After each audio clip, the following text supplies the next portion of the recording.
कल कल छल छल बहती गंगा और गंगा के इस लहरों में लोगों का स्नान करना, ध्यान करना, तर्पण करना, ये सब इस बात की ओर इशारा करता है कि लोग आज भी अपने पूर्वजों से, आज भी अपने परिजनों से और आज भी अपने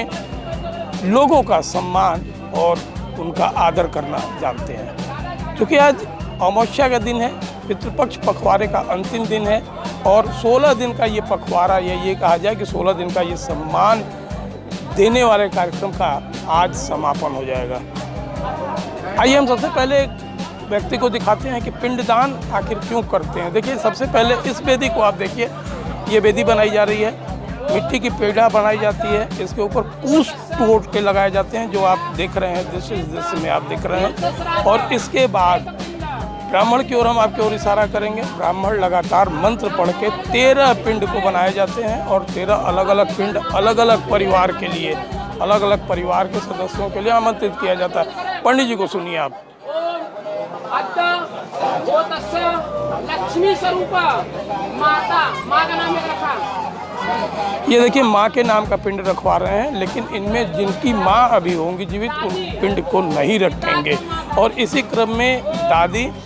दादी की भी जो सास थी, वो उन लोगों को 3 पुस्तक के लिए दिया जाता है। और इस तरह अलग अलग देने के बाद, पिंड को स्थापित करने के बाद उनको आह्वान किया जाता है, उनको गंध, पुष्प, मिष्ठान और वस्त्र समर्पित किया जाता है। और उसके बाद जो अंत में होता है, वो अंत ये होता है कि उनकी आरती और पूजा करने के बाद उन्हें फिर से अपने लोक में, ये कहा जाए कि फिर से उन्हें वापस जाने का निवेदन किया जाता है। ये श्राद्ध का पूरा कर्म होता है। सबसे जो खास बात होती है कि श्राद्ध में, यदि हिंदू सनातन धर्म की बात करें तो सनातन धर्म की जो खासियत है, खूबसूरती है, वो खूबसूरती ये कि निश्चित तौर पे हम अपने परिजनों को तो देते ही देते हैं, साथ ही साथ उन लोगों को भी देते हैं जो आपसे जुड़े हुए लोग रहते हैं, जैसे आपके काम करने वाले लोग हों, आपके परिवार के लोग हों, आपके घर में पाले हुए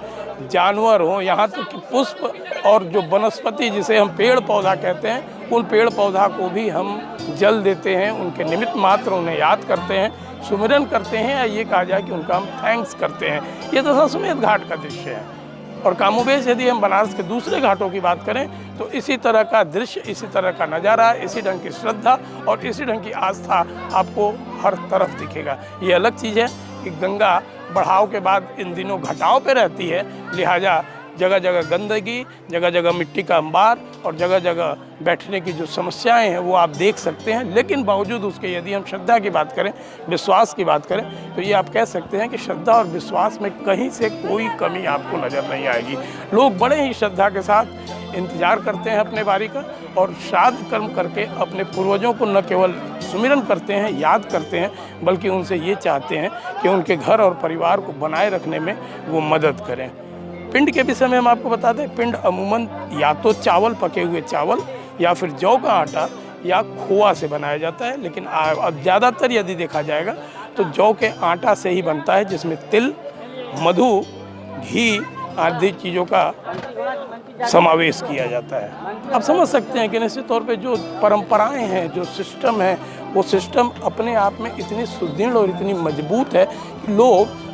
न केवल इससे बंधे हुए हैं, बल्कि यदि ये कहा जाए कि कोरोना जैसे महाकाल में भी, कोरोना जैसे इस महामारी में भी, इस भय के आतंक में भी लोग अपने परिजनों को न केवल याद कर रहे हैं, बल्कि उन्हें याद करके उनसे इस बात का निवेदन कर रहे हैं कि वो बने रहें, खुश रहें और साथ ही साथ आशीष इस बात का दें कि उनका भी घर परिवार, समाज संपन्न और खुश रहे।